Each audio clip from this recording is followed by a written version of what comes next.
que tiveram. Tá funcionando? Ah, está funcionando. Que doutoramento vocês fazem, que centro de investigação vocês estão associados, alguns detalhes só para o pessoal saber. E depois também, por exemplo, às vezes quando forem tirar alguma dúvida, faz mais sentido tirar uma dúvida do pessoal que tem mais correlação das tarefas. Então, vou começar por aqui. Bom dia, pessoal. Meu nome é Laiane. Eu faço doutoramento em Engenharia de Computação e Produção pela Universidade de León.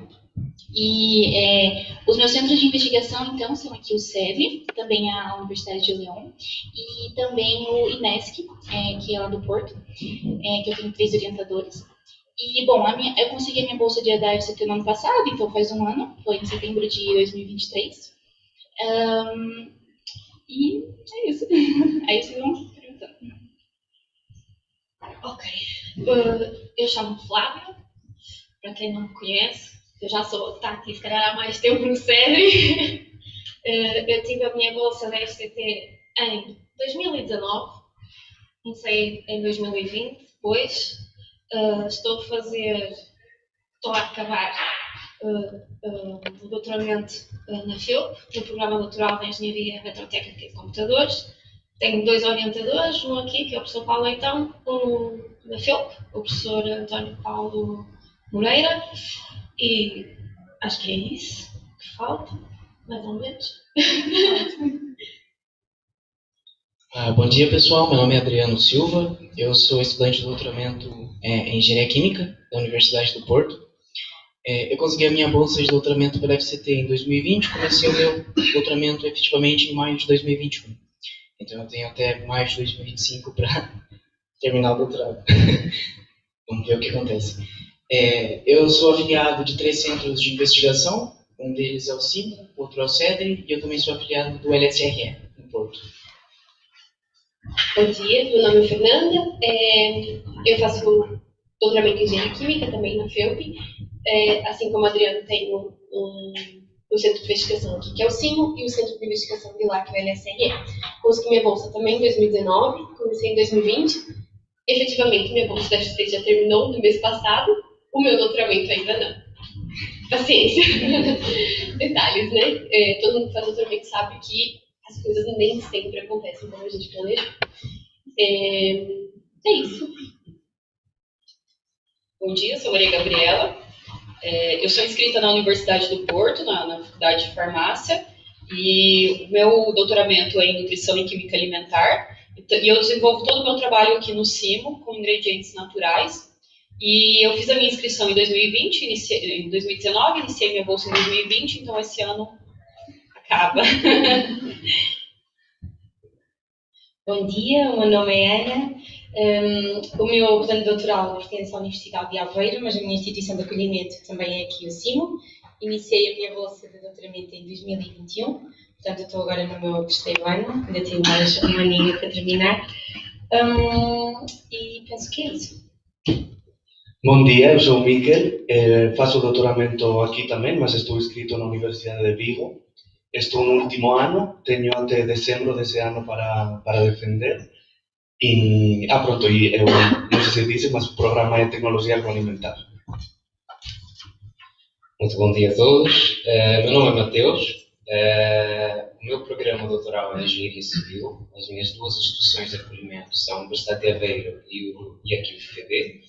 Estou associado atualmente a 2 centros de investigação. Um está em fase de avaliação pela FCT, que é o GICOS, Grupo de Investigação em Construção Sustentável, e o outro é o RISCO, que pertence à Universidade de Aveiro. Eu comecei o meu doutoramento no ano passado, julho do ano passado, portanto está a fazer um ano agora, próximo mês de julho, e pronto, tenho mais um tempinho aí pela frente para desenvolver as atividades e muito mais stress para passar, mas e é isto.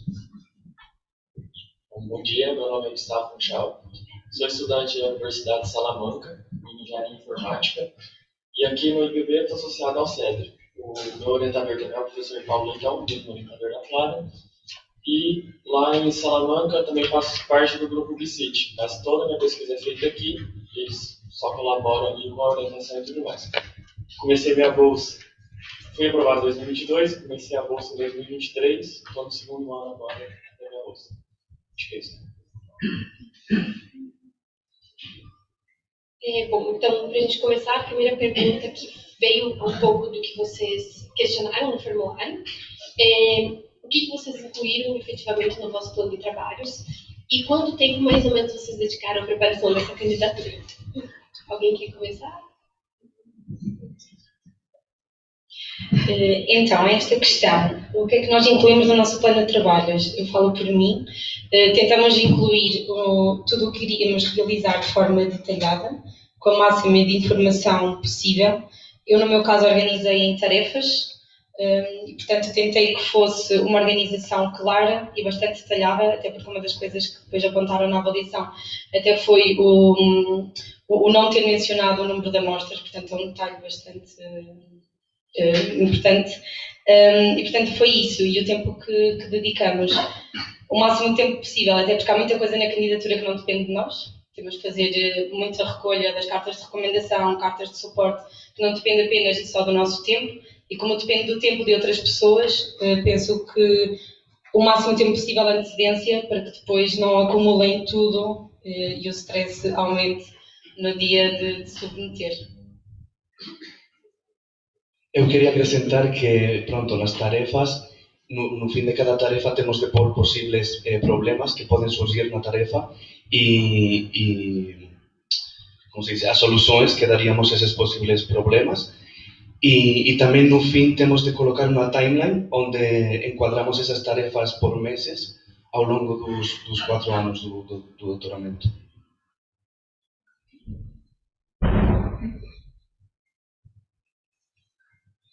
Só para acrescentar o que o nosso colega disse, realmente essa parte da mitigação de riscos, né, é muito importante, porque, por exemplo, eu só consegui a minha bolsa na segunda vez.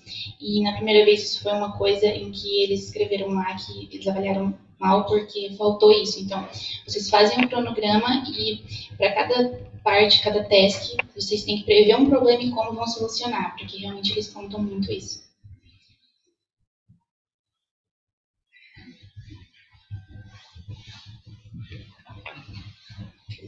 Bem, essa parte da mitigação dos riscos parece que é uma coisa transversal e que ocorreu a todos nós.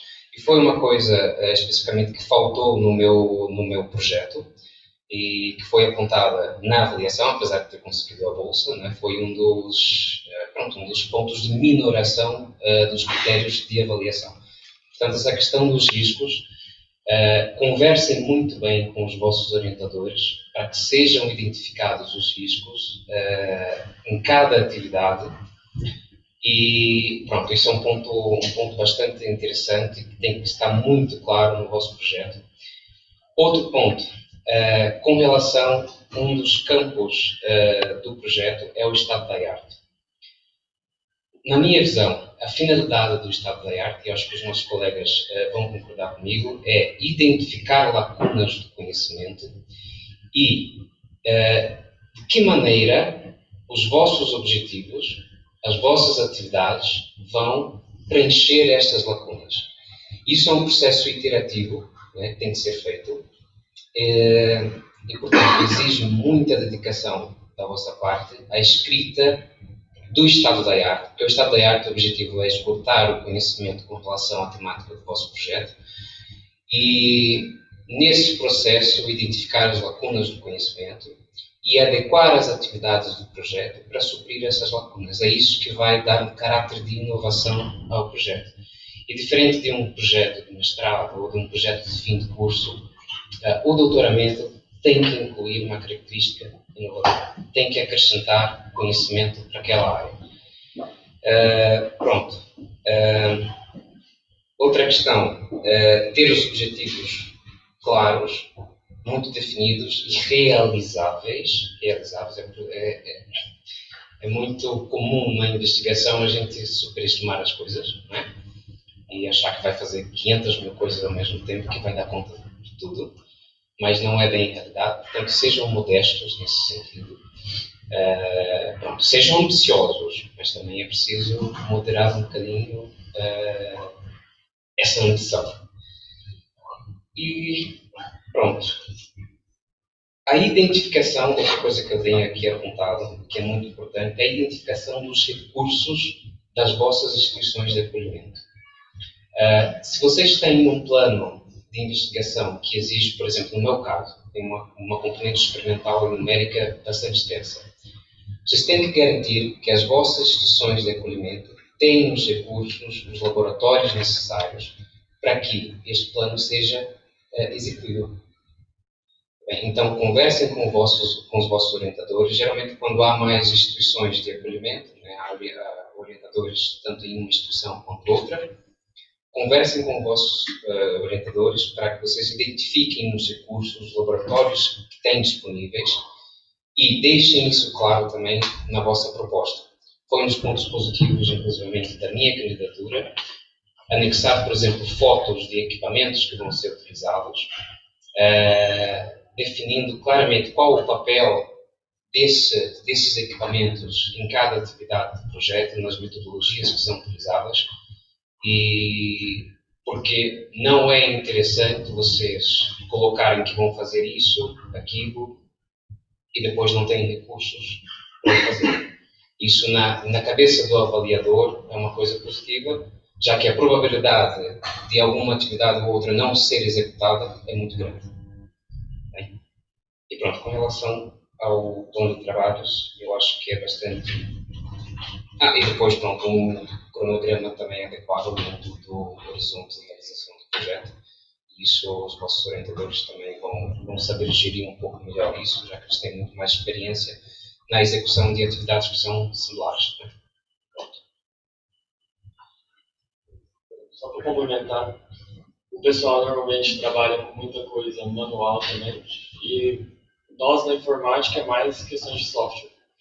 Então, por exemplo, ele falou justificar equipamentos, já no nosso caso, que a solução está tudo num programa, alguma coisa assim, o que eles cobram muito é justificar o porquê das escolhas. Então, se eu estou falando que eu vou aplicar tais tipo de algoritmo, é importante dizer o porquê que eu estou fazendo aquela escolha, porquê que ele é mais viável do que outras soluções. Então, no meu programa, por exemplo, no plano de trabalho, eu descrevia várias técnicas que eu ia aplicar, mas um ponto ou outro eu não justificava por que eu tinha escolhido as técnicas. E aí eles tiraram uma pontuação ali só por não ter essa justificativa. Então, para nós que está num ambiente mais de gestão de software, isso é importante também.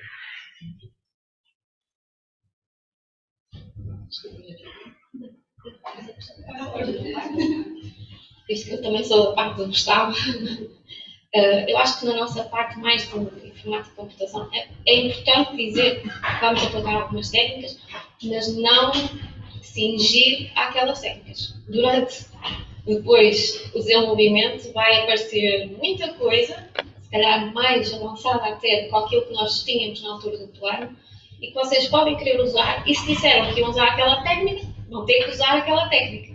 Então convém, dizer que existe e que podemos usar, mas não cingir àquilo. Eu não sei se a maior parte de vocês já está no doutoramento, se já fez o primeiro ano do doutoramento ou não. Eu, no meu caso, quando fiz o plano da FCT, já estava no primeiro ano e já tinha um plano de estudo. No fim do primeiro ano do doutoramento, nós temos que entregar esse plano e já foi uma ajuda para a FCT, para fazer o plano para a FCT. E na altura também essa parte das limitações e assim, eu não tinha, e eles fizeram referência disso na parte depois da avaliação da candidatura. E agora eu penso que já existe outra parte também que é importante, que é a parte de alinhar os trabalhos que vocês estão a propor com os objetivos da UN, não é? Acho que está lá, e com a parte do ENEI, que é a Estratégia de Especialização Inteligente, e é importante alinhar também os vossos trabalhos. Vocês têm um trabalho e podem até não complementar ou estar de acordo com aquilo, mas se calhar ter um ou dois pontos que até toquem naqueles objetivos, que é basicamente a parte de sustentabilidade, circularidade, ou a parte de mesmo ter um AI mais responsável ou mais... Mas pronto, lá os objetivos e esse está tudo esses documentos têm isso mais ou menos explicado e é importante, se calhar, vocês também lerem isso quando estiverem a fazer as propostas. Sim, eu só queria apresentar algo, é uma situação muito particular minha, porque eu faço doutoramento em engenharia química, mas o meu doutoramento também tem muitas componentes que vêm da engenharia de software, computação e desenvolvimento de algoritmos, que é, se vocês vão tentar inovar no sentido de uma área que vocês não têm tanto conhecimento assim, como foi o meu caso, é muito importante se vocês manterem uma comunicação muito forte com o orientador que vai te ajudar naquela parte que você não tem tanto conhecimento assim. E eu acho que até mesmo para o desenvolvimento do restante do trabalho, para que fique uma proposta que é concisa e coesa, é muito importante vocês sempre pedirem ajuda para os seus orientadores quando vocês estão tentando preencher aquelas lacunas que o colega mencionou antes. Porque muitas vezes a gente não tem noção de quão ambiciosa é a nossa proposta. Então, a comunicação com os orientadores no momento de preparar esse documento é fundamental, porque eles também, tendo uma experiência maior, vão ser capazes de dizer, olha, essa proposta é um pouco ambiciosa, você também precisa focar no seu plano de contingência, que também foi mencionado aqui. Mas é só reforçar, porque foi algo que eu passei e que eu sofri um pouco quando eu estava preparando a minha candidatura, que eu preparei a minha candidatura em 2 semanas e eu quase fui à loucura.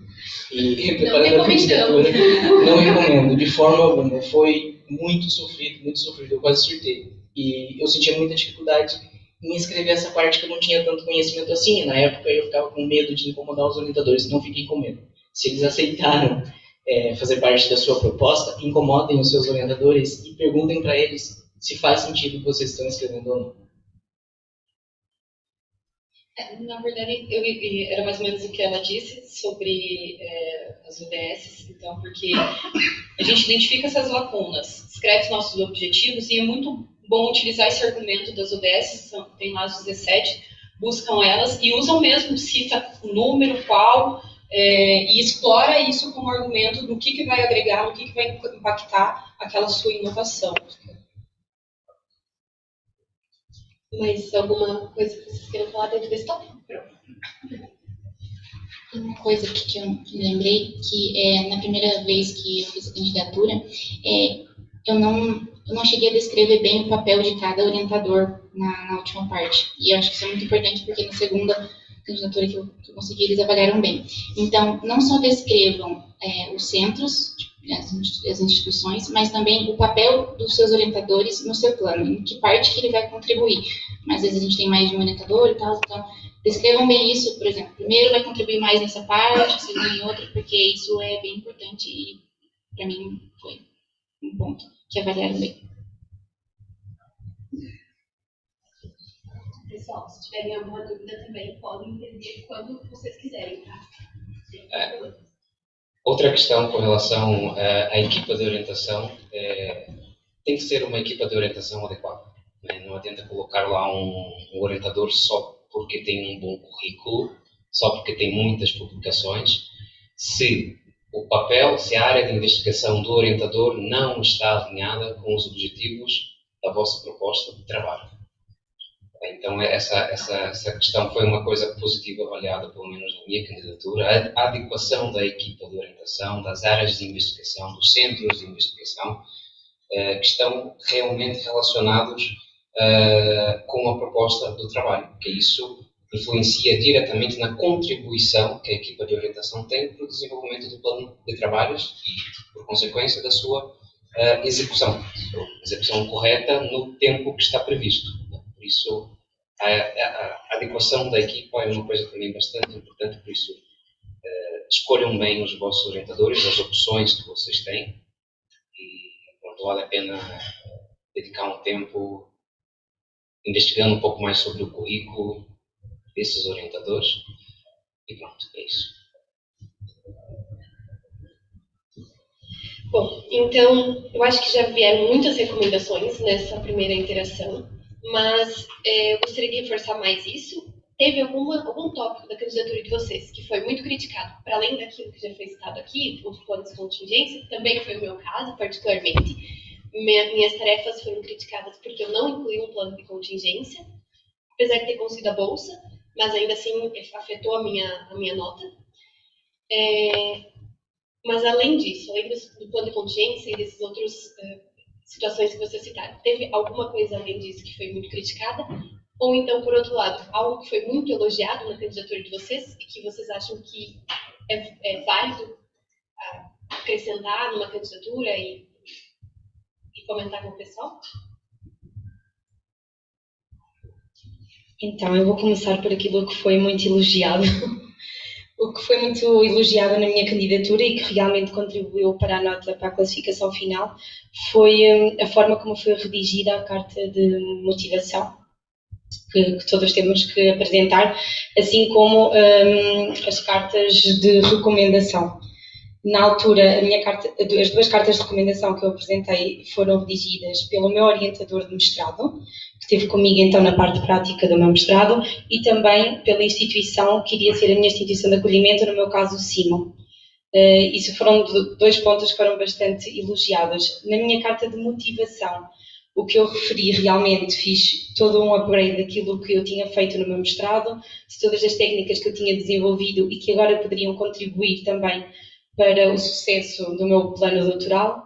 Mencionei quais é que eram os meus objetivos e qual era a minha grande motivação para querer desenvolver este trabalho, qual era a grande inovação que ele iria apresentar e também de uma forma muito real aquilo que ele podia realmente contribuir para a sociedade e para todas as necessidades que foram apresentadas. Portanto, acho que no meu caso a carta de motivação foi sem dúvida o que foi mais elogiado.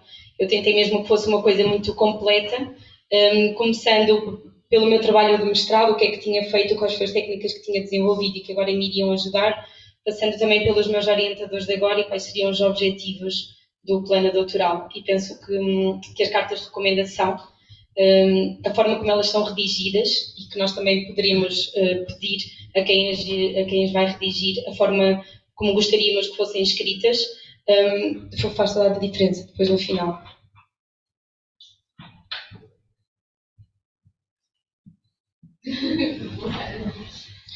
Bem, pronto, eu na verdade só queria fazer o mesmo comentário. Essa questão da carta de recomendação, da carta de motivação, especialmente a carta de motivação, é uma coisa muito, muito, muito importante, que eles levam muito em consideração e que foi uma coisa elogiada também. Por isso, tentem ser concisos e realmente ser sinceros naquilo que vocês escrevem. Porque eu vos garanto que se vocês não tiverem a motivação adequada para fazer um doutoramento, vai ser muito difícil continuar ali, no mínimo durante 3 anos, não é? A trabalhar sempre com a mesma coisa e continuar a ter motivação para chegar a algum lugar. Por isso, na vossa carta de motivação, sejam sinceros, realmente se importem com aquilo que vocês estão a escrever. Informem-se como fazer uma carta de recomendação convincente, ou a Google, não é? Como fazer uma carta de recomendação, de motivação. E pronto, esse ponto da carta de motivação é realmente muito importante, porque tem a ver com manter a motivação realmente durante o desenvolvimento. Aliás, todos nós sabemos que há altos e baixos. Não é? Eu ontem mesmo queria parar tudo aquilo que estava fazendo e pronto, há situações que realmente nos deixam muito nervosos, muito estressados, mas eu acho que a gente tem que sempre pensar naquilo que nos levou a aceitar esse desafio, não é? Que é fazer um doutoramento, que não é fácil, não é fácil mesmo. E depois, a carta de recomendação, pronto, escolham pessoas, preferivelmente, que vocês já tenham trabalhado antes, claro, que já conhecem o vosso trabalho, e que são da área. Isto também é uma coisa muito importante que foi elogiada na questão da carta de recomendação, da adequação da pessoa que escreveu aos objetivos do trabalho e a experiência que teve comigo nos trabalhos que nós desenvolvemos juntos. E pronto, mas acho que essa questão da carta de motivação e a adequação da carta de motivação e das cartas de recomendação são realmente um ponto que tivemos aqui dedicar um certo tempo para fazer um bom trabalho. Outra coisa também que eles pegam bastante é na escolha do documento mais representativo. Então, no meu caso, por exemplo, eu escolhi um documento que foi muito bem avaliado. Por exemplo, durante o mestrado a gente desenvolve os trabalhos e normalmente nossa tese é um dos documentos mais representativos, caso a gente vá seguir na mesma linha. No meu caso, o trabalho desenvolvido gerou algumas publicações e nessas publicações podem ser bem avaliadas ou não. Normalmente eles consideram do primeiro até o terceiro autor. Então imagina que eu tenho um paper espetacular, só que eu sou o quarto autor. Se eu escolher esse documento, eles vão falar que não foi tão adequado, porque o que era mais importante mesmo que eu gerei no meu contributo científico foi a minha tese, não aquele trabalho ali, porque eu não contribuí tanto naquele trabalho. Então tenham atenção nisso também para escolher o documento mais adequado, que vai de acordo com o que vocês fizeram e que contribuiria para o plano que vocês estão implementando para o doutorado.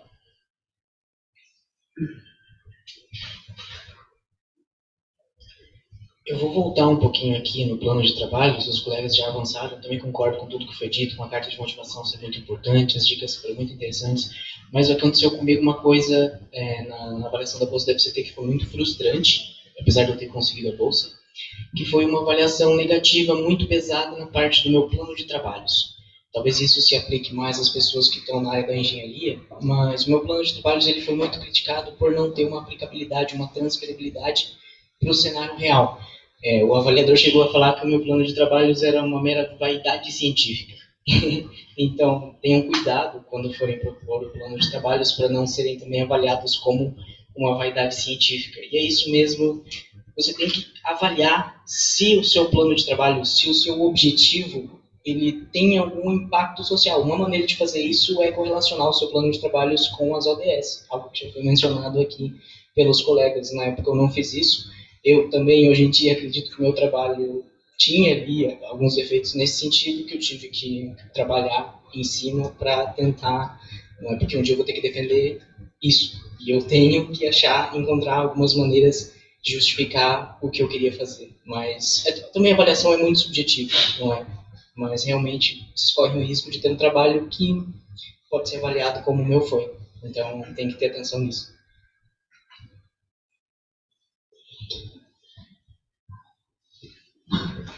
Agora que o Adriano comentou sobre o plano de trabalho ali, a avaliação, normalmente eles classificam como a relevância se é alta para média alta ou baixa média e tudo mais. E aí, dependendo do avaliador, você pode ter uma avaliação muito boa, porque às vezes ele encaixa com aquele perfil, ele gosta do trabalho, ou às vezes ele, sei lá, até por, não conflito de interesse, mas assim, defende mais outra linha, pode colocar como uma relevância mais baixa. Então a gente tem que entender que a gente está propondo, o orientador também é uma pessoa que tem muito conhecimento, vê a validade da nossa proposta. Então, se em algum momento vocês receberem algum feedback, a relevância baixa, pode ser do avaliador também. A gente não pode só levar isso, a gente tenta melhorar a proposta, mas isso também é pontos de vista diferentes, cada um tem um e o avaliador vai ter um ponto de vista do seu trabalho. Então é sempre a gente tenta melhorar, mas sim, vocês estão conversando com os orientadores para tentar chegar numa proposta que faça sentido, que tenha uma contribuição científica importante.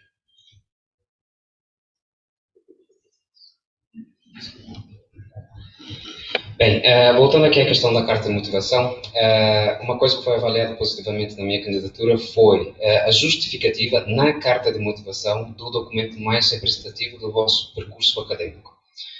Portanto, só queria fazer esse parênteses, tentem justificar a escolha do vosso documento mais representativo. É assim, não é preciso ter um currículo excepcional para ganhar uma bolsa de doutoramento. Claro que ajuda muito, já que o mérito do candidato tem um peso de 40%, né, na avaliação. Mas, por exemplo, vamos supor que vocês não têm muitas publicações, nenhuma revista, nem nada do género. Isso não é condição para não ser galardoado, né, com uma bolsa de doutoramento da FCT. Vamos supor que vocês fizeram uma tese de mestrado, mas que essa tese de mestrado, por exemplo, contribuiu muito para o vosso crescimento académico, para o vosso crescimento profissional, e vocês justificaram isso na vossa carta de motivação e, de certa forma, linkaram, associaram essa motivação, esse documento, ao plano de trabalhos que vai ser proposto. Isso é condição suficiente, não digo suficiente, mas ajuda muito na avaliação. Também. Por isso, essa justificativa do documento mais representativo na carta de motivação é muito importante. Não é só porque é um artigo que foi publicado numa revista super, hiper, mega, Q1, por exemplo, que aquele documento é realmente o documento mais representativo. Tem que ser em termos de significância para o vosso percurso profissional e para o vosso percurso académico.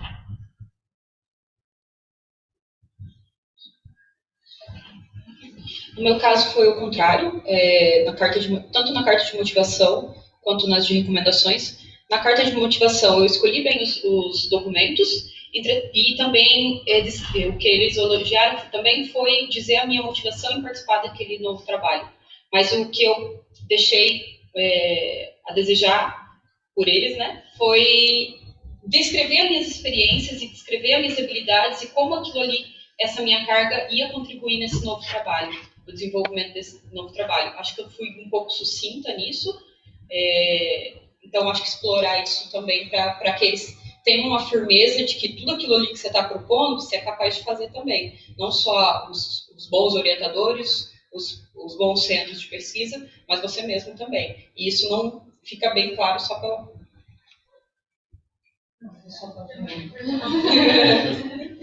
e eles falaram a mesma coisa das cartas de recomendações. Falaram que trabalharam comigo, que eu desenvolvi, mas ficou um pouco... acho que poderia ser mais explorado isso das experiências e das habilidades. Então, só para responder a pergunta que foi feita no Zoom. A pergunta foi feita se só pode escolher um documento representativo. Sim, a resposta é sim. É o documento mais representativo. Então, isso implica que seja apenas um documento e, como já foi falado, muito bem justificado. Essa justificativa é obrigatória. Vocês têm que acrescentar essa justificativa do porquê vocês estão escolhendo esse documento especificamente. E se vocês... E é realmente isso que o pessoal falou, se vocês conseguirem fazer esse link entre o percurso de vocês, que levou à produção desse documento mais representativo, como isso afeta a maturidade de vocês como profissionais, como pesquisadores, e como isso afeta a sua capacidade de desenvolver o trabalho que você está propondo. Importante também ressaltar que não necessariamente o documento representativo ele precisa estar completamente ligado ao trabalho que vocês pretendem desenvolver. No meu caso, por exemplo, eu mudei, eu não diria drasticamente, talvez o Adriano tenha mudado mais drasticamente de área, mas eu mudei de área dentro da engenharia química, então o meu documento mais representativo não tem quase correlação nenhuma com o meu trabalho de doutoramento hoje em dia. Mas, na minha carta de motivação, eu justifiquei muito bem por que eu escolhi esse documento, por que eu considerava ele representativo, e mesmo ele não tendo correlação com o que eu ia desenvolver em termos de plano doutoral, mas como ele se correlacionava com a minha expectativa como pesquisadora e com a minha capacidade de desenvolver um plano de trabalhos como pesquisadora. Então, nem sempre a justificativa ela vem do ponto de vista esse trabalho está correlacionado com o que eu vou propor dentro do meu plano doutoral, mas sim com o que ele está correlacionado com a tua experiência como pesquisadora ou pesquisador.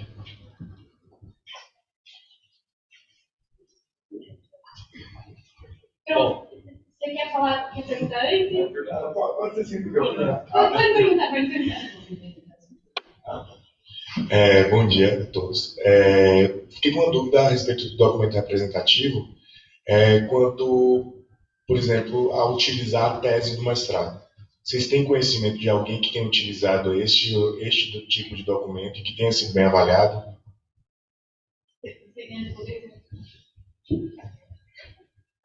Bom, meu conhecimento, só de maneira geral, eu não coloquei a tese como documento representativo porque a minha tese gerou um contributo de um paper de Journal Q1. Então, eu falei que isso era importante para mim porque mostrou e foi avaliado por outras pessoas da área científica e tudo mais. Só que já minha namorada que também fez FCT, ela escolheu esse documento e falaram que seria mais viável utilizar a tese, porque a tese estava mais ligada. Então, ela teria sido muito mais avaliada. Mas tem um outro amigo também que colocou a tese e o dele foi muito bem avaliado por ter escolhido a tese. Inclusive está atrás de você. Então, dizendo que sim, realmente aquele documento que você sente que foi o mais importante até então no seu percurso acadêmico e profissional. Tem mais uma pergunta de casa que é: quais são os documentos assim? Que tipos de documentos que são aceitos? Acho que já foi falado um pouco, mas se quiser. Ok, caso o pessoal o pessoal em casa viu a pergunta, mas quais são os documentos aceitos? Eu não tenho honestamente conhecimento quais são as limitações. Eu sei artigos, teses, acredito que publicações em conferências também poderiam ser.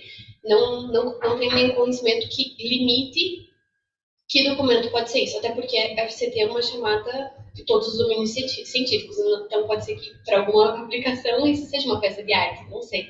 Então, é real. Para nosso caso, que somos da área STEM, não se aplica muito, mas até onde eu sei não existe limitação. Não sei se vocês também têm essa impressão. Então, o que eu sinto, por exemplo, eu escolhi, de fato, o documento que eu tinha mais no meu coração. O documento que eu sentia, esse documento, realmente, eu fiquei feliz de produzir, foi algo que me trouxe... Realmente, assim, era um documento que estava no meu coração. Até hoje, eu considero que esse documento é um dos mais importantes da minha carreira acadêmica, apesar de ter produzido outros artigos depois, mas foi o primeiro artigo. E isso fica no coração e fica marcado. Então, às vezes, a dica é que documento vocês consideram, no fundo do coração de vocês, que é mais representativo daquilo que vocês executaram até agora. E, claro, que consigam justificar dentro dessa carta de motivação, dentro desse plano de trabalho, dentro desse percurso profissional até então. Mais alguma coisa que vocês queiram falar? Bom, só de forma resumida, a avaliação é feita em 3 critérios distintos, com uma ponderação, só para ficar claro para vocês. O primeiro seria o mérito do candidato, que vão avaliar as notas de vocês e também o currículo pessoal. Já na parte de currículo pessoal, pelo menos o pessoal que é de computação, informática e tudo mais, quando eu candidatei a FCT, eu baixei pelo menos as primeiras 20, 30 pessoas que ficaram na posição. Eu baixei o currículo de todos e tenho separado sempre para passar para os colegas que vão fazer a FCT. Então, caso queiram, depois no fim pode me pedir que eu passe por e-mail, para pelo menos analisarem o currículo das pessoas que estão entre as primeiras ali, para conseguirem pelo menos moldar o currículo de vocês da maneira mais adequada possível, porque foi bem avaliado nesse painel pelo menos, e vocês podem seguir algumas dicas ali do que está nesse documento. E depois, os outros critérios também, o plano de trabalho e a condição de acolhimento. Então, normalmente é 40% para o primeiro critério, 40% para o segundo e 20% para o terceiro. Então, é assim que é feita a avaliação deles.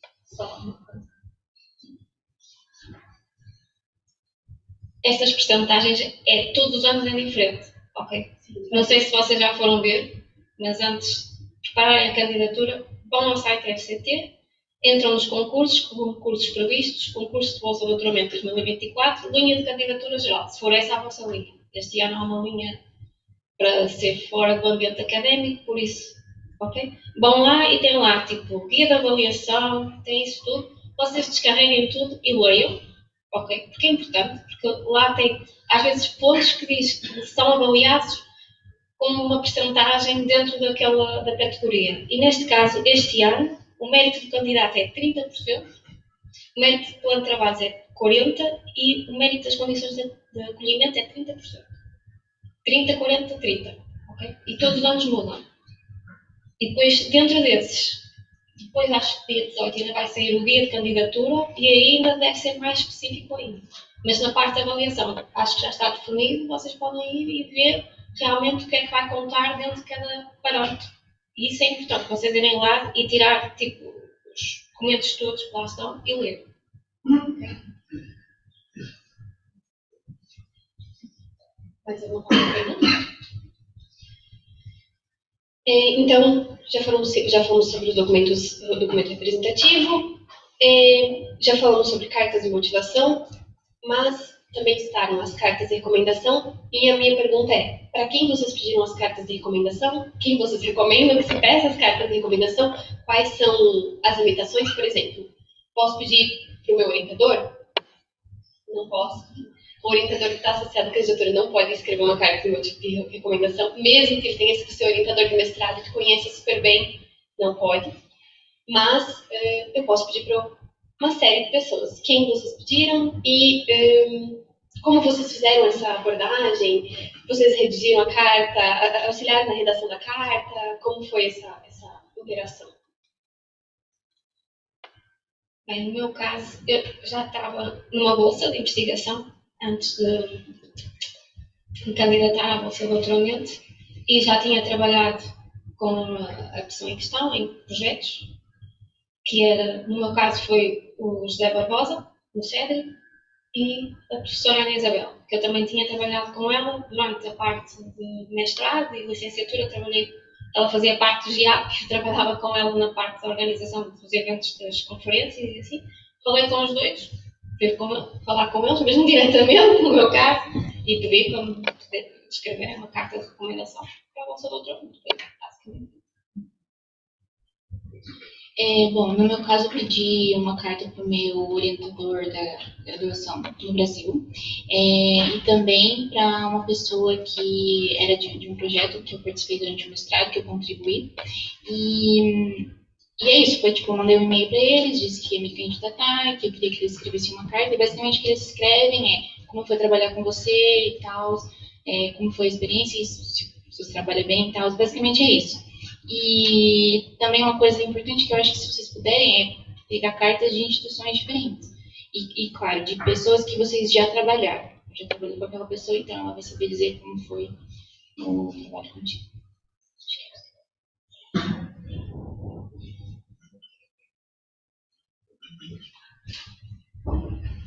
Bom, no meu caso, eu pedi uma carta de recomendação para o meu arguente da tese.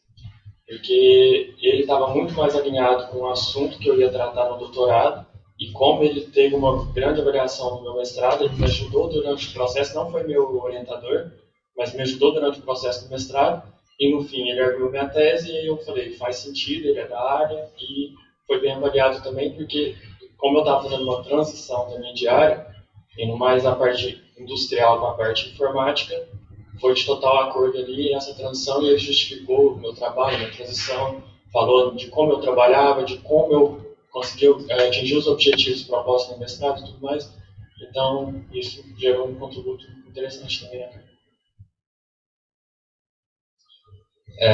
Bem, no meu caso também, as duas pessoas que me escreveram a carta, já não me recordo se são duas ou se basta uma. São duas, não é? Pronto. As duas pessoas que me escreveram a carta de recomendação foram pessoas com as quais eu já tinha trabalhado antes, aqui no Politécnico de Bragança e também na Universidade de Aveiro. Ou seja, pessoas que já me conheciam a mim pessoalmente e conheciam o meu trabalho, por isso, nesse sentido, é muito mais fácil para eles escreverem. Mas também, por exemplo, eu terei um curso de licenciatura no Brasil e poderia ter pedido, por exemplo, a um professor que eu tive, né, que talvez tinha uma relação um pouco mais próxima. Por exemplo, no Brasil participei de alguns programas de tutoria. Por exemplo, tinha relação com alguns professores que eram da área, poderia também ter pedido para eles uma carta de recomendação. E de certeza que facilmente eles iriam se dispor a escrever. Outra questão é, no guia de candidatura, como a colega já referiu, deve sair no próximo dia 18, no guia de candidatura geralmente colocam os requisitos para a carta de recomendação. Requisitos? Não sei se é bem isso, requisitos. Recomendações. Recomendações para a carta de recomendação.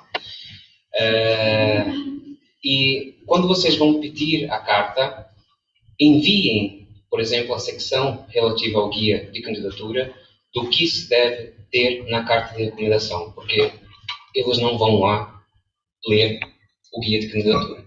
Então enviem, facilitem o trabalho e com essa informação eles já conseguem desenvolver uma carta de recomendação que seja mais apropriada e assim, pronto, aumentar as chances de vocês terem a bolsa. Pronto, perfeito. Tem um número limite para recomendação? Deixa eu só fazer a pergunta dele, conversar com a pessoa. Existe algum número limite para a quantidade de cartas de recomendação que se pode enviar? Duas. Só duas? Sim, só duas.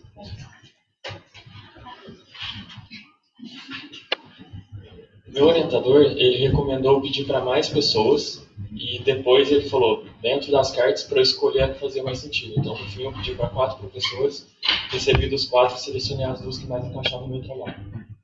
Então, são só 2.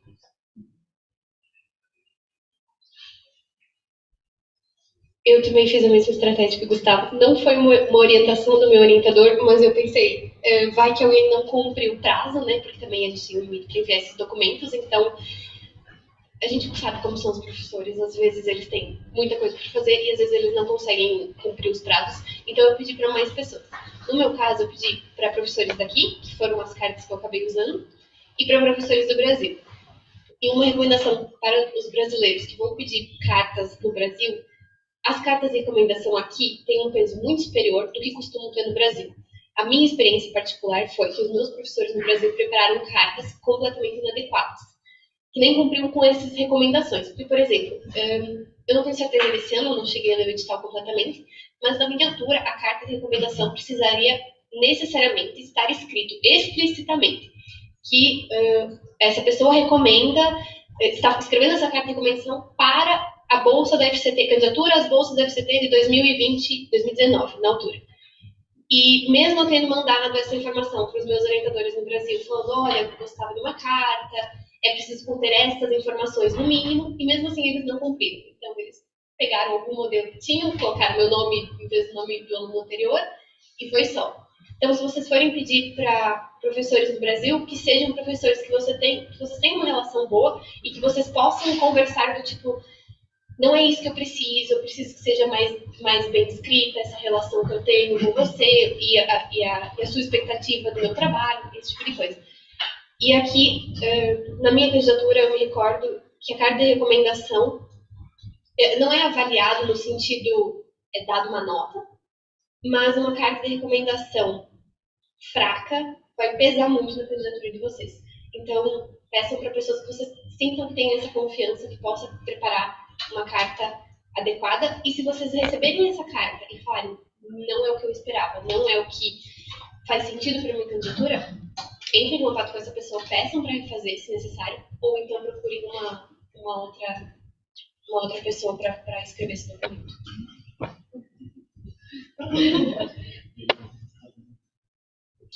Uma outra coisa que eu estou me lembrando aqui, no outro ano, quando eu me inscrevi, que foi 2022, acho, as cartas eram abertas, então isso significava que os professores te mandavam a carta e você submetia na plataforma.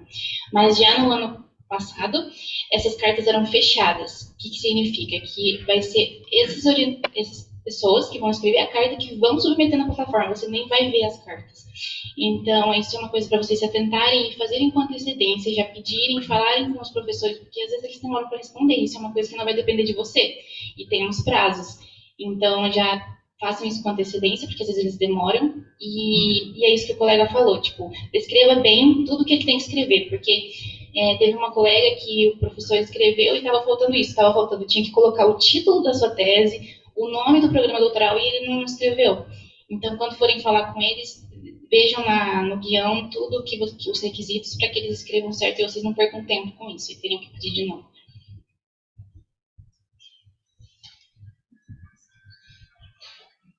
Vou ser bem sincerona.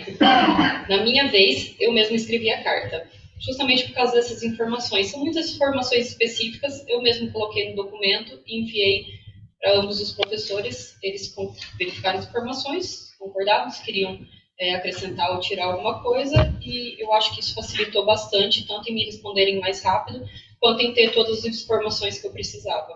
E aí foi isso, eu tive uma carta de um professor do Brasil, que foi meu orientador no mestrado aqui da dupla, e de um professor aqui, que é do Centro de Investigação.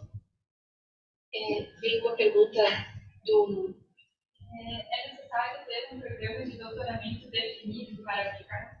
Na candidatura, a gente estabelece os orientadores e o programa doutoral. Esse é a via de regra. Agora uma pergunta. Mas até na candidatura que é feita da forma não acadêmica? Isso é uma outra questão que surgiu no formulário. Teve mais uma pergunta referente à via não acadêmica, ao programa as bolsas da FCT para meios não acadêmicos. Eu acho que o caso de todo mundo aqui é meio acadêmico, e eu não sei se vocês têm contato ou conhecimento de alguém que tenha feito não acadêmico e puder dar alguma elucidação. Tá, eu vou tentar. O meu colega, que trabalha no mesmo laboratório, o Mariano, ele nesse ano conseguiu no ano passado, a bolsa de doutoramento para o meio não acadêmico. E eu acho que, assim, os requisitos são muito parecidos, tudo. A única coisa é que precisa, sim, ter um plano doutoral. E no caso do meio não acadêmico, ele tem uma indústria, uma empresa que vai contribuir para o trabalho que ele vai contribuir também. E uma coisa importante era que ele tinha que passar um período, obrigatoriamente, nesse ambiente não acadêmico. E isso tinha que ser especificado no plano. Eu não sei lá qual que é o tempo mínimo, acho que se alguém for se candidatar a isso, tem que olhar lá no guião. Mas o restante das coisas são muito parecidas. É só mesmo essa diferença em que é para um meio não acadêmico, então ele vai ter que passar um período do doutoramento lá. E eu acho que é isso. Se alguém tiver alguma pergunta,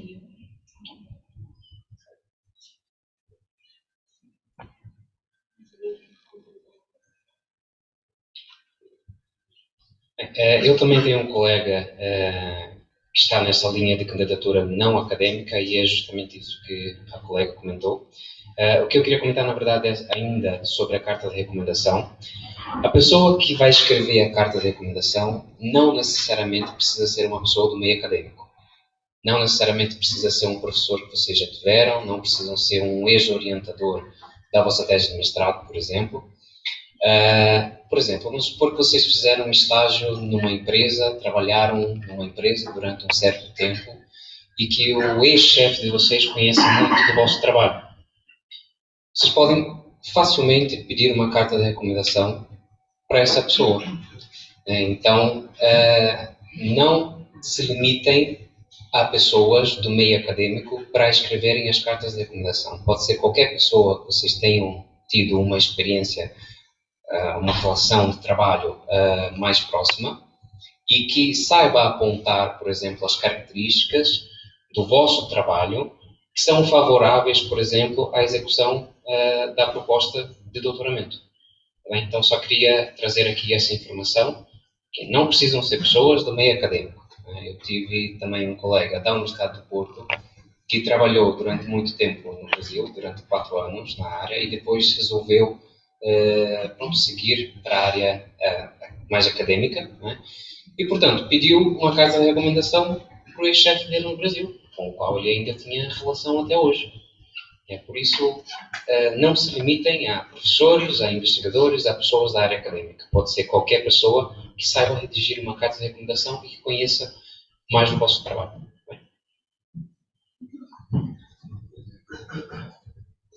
Você tem mais alguma pergunta? Ou curiosidade?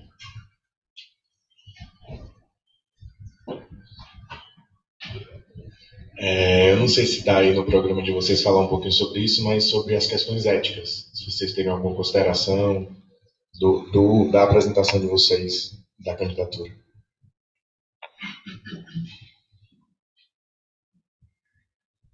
Bom, a minha candidatura particularmente não envolvia nenhuma questão ética. Eu não sei se alguém tem algum...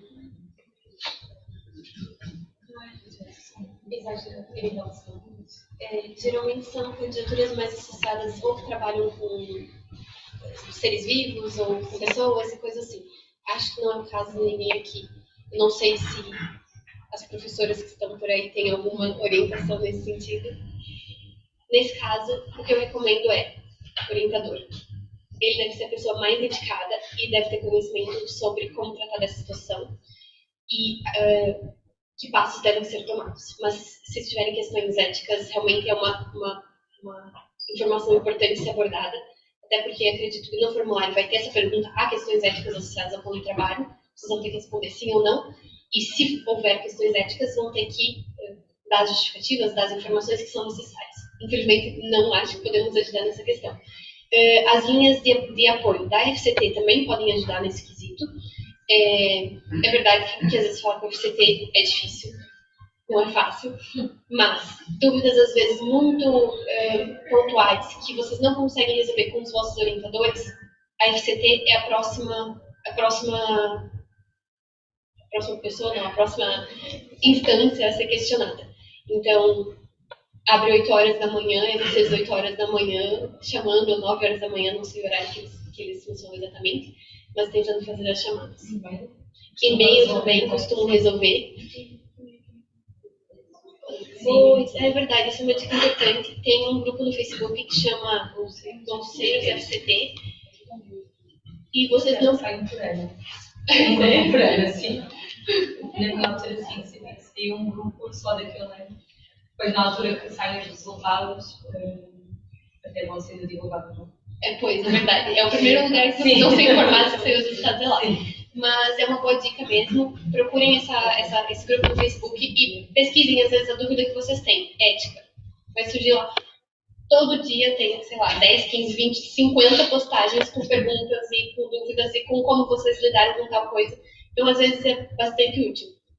E também, se não tiver a dúvida que vocês têm, podem questionar. Às vezes, alguém já teve o mesmo problema e pode ajudar. E o pessoal costuma ser bem solícito. Sempre há respostas. Mais alguma coisa que vocês querem colocar? Só uma dica importante. Não deixem para o último dia a submeter, ok? No último dia é muito complicado submeter a candidatura. O servidor da FCT não aguenta, vai sempre abaixo e alguém fica sempre a suar, a pensar: será que eu vou conseguir submeter? Ok? Não deixem para o último dia. É importante. Só uma coisa também. Quando vocês entram lá na plataforma, vocês já podem ir acrescentando todos os seus documentos e vendo como está ficando, sem submeter ainda. Então, também isso é legal, se alguém quiser já ir colocando as coisas quando abrir. E daí só no final em que você clica lá em submeter. E aí realmente não pode ser editado. Só um ponto.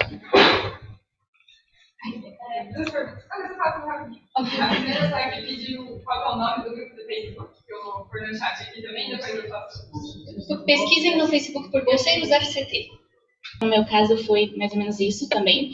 Eu comecei o meu doutoramento em 2021 e aí eu estava numa bolsa de investigação, de projeto. E nisso passaram 2 anos que eu fiquei nesse projeto. Eu já tinha passado 2 anos de doutoramento. Quando eu me inscrevi para a bolsa do FCT, na segunda vez, eu estava entrando no 3º ano do doutoramento. E lá em Leão, o máximo são 5 anos. Então, ou seja, eu só tinha mais 3 anos. E aí, com isso, quando eu fiz o meu cronograma, eu pedi só para 3 anos a FCT, não pedi 4, porque eu segui o limite da minha universidade. E foi exatamente isso, Rebeca. Eu coloquei, não só Rebeca, mas todo mundo. Eu coloquei tudo que eu já tinha feito nos meus 2 primeiros anos. Coloquei os artigos, coloquei todo o trabalho que eu já tinha feito. Inclusive, coloquei no cronograma e escrevi lá que a partir daquela linha do 3º ano, que era o que eu estava querendo a bolsa, e era a partir dali que eu ia fazer aquelas atividades, que as anteriores já tinham sido feitas. Então, no meu caso, foi isso. E aí eu tive que pedir 3, porque eu tive que seguir o limite ali da universidade. E depois, se eu precisar estender, eu não sei como que é. Tenho que conversar com a universidade, espero que eu não precise, não sei. Mas foi isso.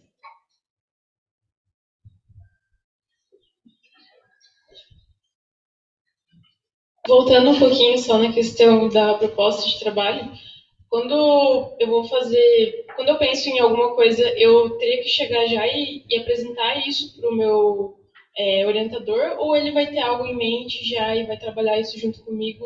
Se vocês puderem falar um pouquinho sobre isso. Bom, eu posso falar um pouco como foi a minha experiência. Na altura, a gente tinha um outro pesquisador que estava trabalhando no grupo, que auxiliava muito mais nessa troca de ideias. Então, eu primeiro fiz uma troca de ideias com ele. Pensei nisso, pensei naquilo. Aí senta e pesquisa um pouco. Porque é um processo muito interativo. Vocês não vão chegar com uma ideia madura e pronto, falar, quero pesquisar isso e vai ser uma ideia pronta. Provavelmente não. Vocês vão precisar fazer uma pesquisa para entender o que falta, esses gaps que foram falados antes, o que está faltando na literatura dentro daquele tema que você quer pesquisar. Então, no meu caso, foi, primeiro, uma interação entre esse pesquisador, que já não está mais no nosso grupo, e eu. A gente conversou informalmente. Pensei nesse caminho. Então, eu ia para casa, sentava, pesquisava artigos naquele caminho e tentava achar pontos que a gente poderia intervir, que fazia sentido para mim, que fazia sentido para o grupo e que a gente teria condições de executar, na questão das condições físicas de execução. Quando eu tive uma ideia um pouquinho mais formulada, olha, eu acho que é esse o caminho que eu quero seguir, aí eu sentei com o meu outro orientador e falei, foi essa ideia que a gente chegou. O que você acha? Aí ele consultou os outros orientadores que iam fazer parte da minha candidatura. Olha, essa ideia que a gente está querendo seguir. Faz sentido para vocês? Vocês acham que vale a pena? Todo mundo concordou e eu comecei a pesquisar mesmo a literatura mais a fundo e preparar o documento. Eu fiz isso com mais ou menos 3 meses de antecedência em relação à abertura. E dependendo um pouco de quanto vocês têm experiência na área ou não, isso pode ser necessário ou não. No meu caso, era uma área completamente nova. Então, eu tinha que entender mesmo, às vezes, conceitos básicos da área para poder fazer as pesquisas adequadamente. Então, mesmo o levantamento de dados, a pesquisa bibliográfica era difícil para mim porque eu não tinha um background dentro dessa área. Então, dependendo de como vocês conhecem a área que vocês estão querendo investigar, esse processo interativo pode ser mais fácil ou não. Alguém quer contribuir? Eu não fui tão organizada. Eu não comecei com 3 meses de antecedência.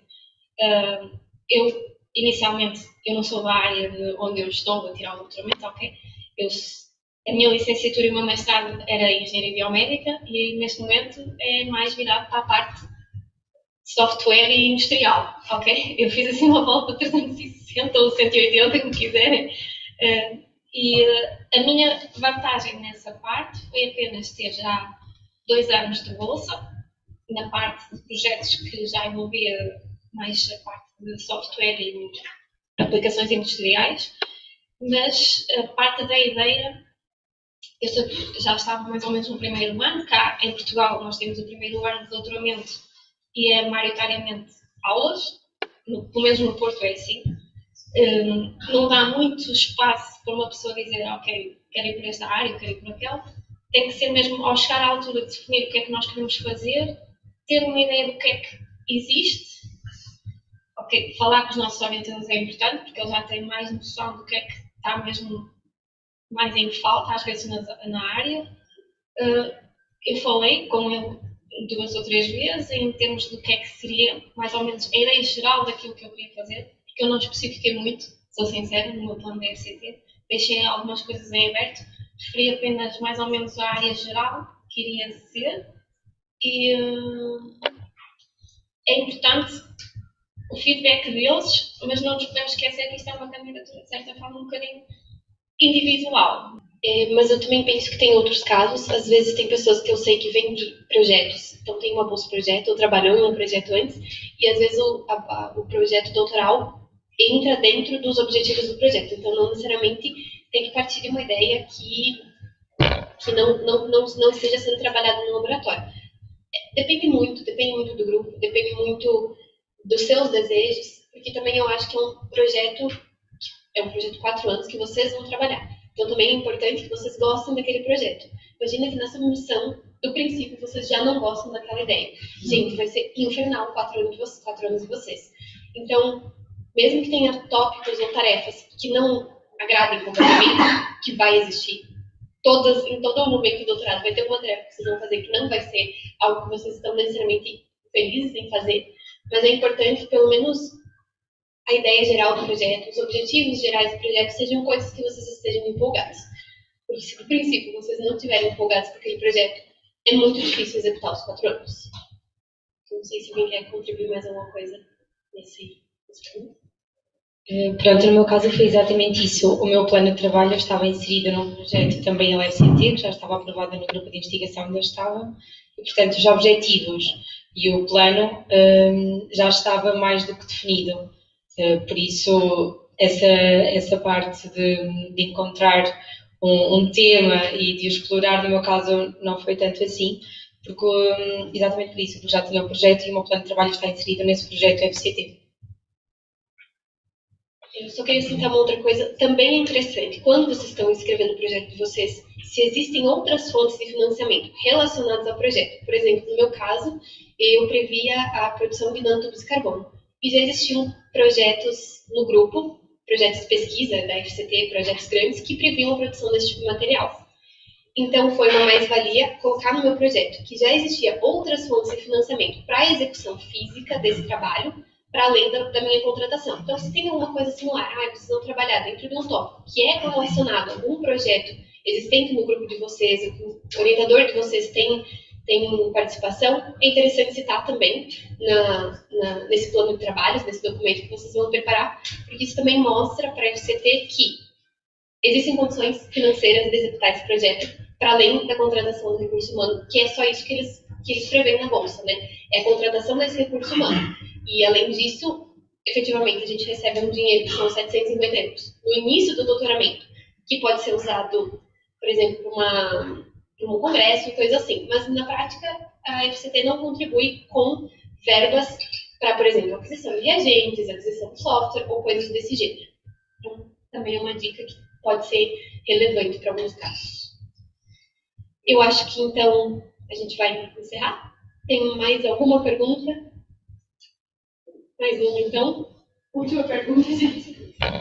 Algum de vocês conhece alguém que submeteu uma candidatura da FCT sem ter um mestrado reconhecido e teve sucesso? A experiência que eu tenho e o entendimento que eu tenho do edital é que não ter um reconhecimento não impede de se candidatar. Entretanto, esse documento não vai ser avaliado. Então, desses 30% que é a nota do candidato, uma parte dessa componente é a nota do mestrado e da licenciatura, então você vai ter nota mínima nesse quesito.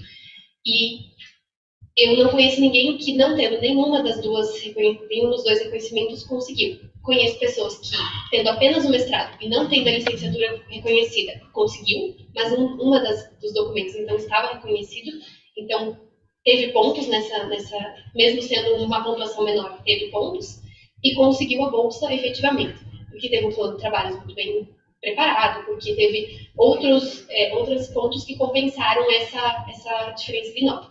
Agora, sem nenhum dos dois certificados reconhecidos, eu não conheço ninguém. E eu acredito que é difícil, honestamente.